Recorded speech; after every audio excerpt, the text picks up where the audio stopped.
యోధుడు.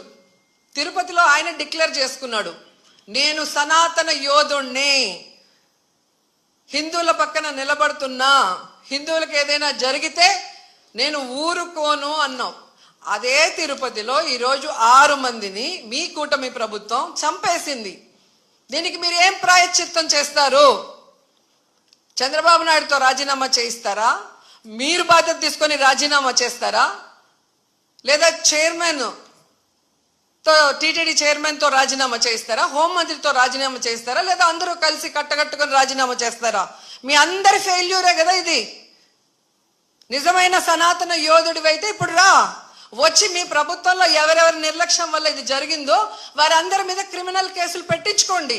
అంతేగాని ప్రమాదవశాత్తు జరిగిందని 194 BNSS పెట్టేసి చేతులు దులిపేసుకోవాలంటే మాత్రం వదిలే ప్రసక్తే లేదు అని కూడా ఈ సందర్భంగా తెలియజేసుకుంటున్నా. అండ్ చంద్రబాబు నాయుడు ఆయన లెగ్గు మహత్యం ఏంటో కానీ ఆయన ఎప్పుడు అధికారంలోకి వస్తే అప్పుడు ఈ రాష్ట్రం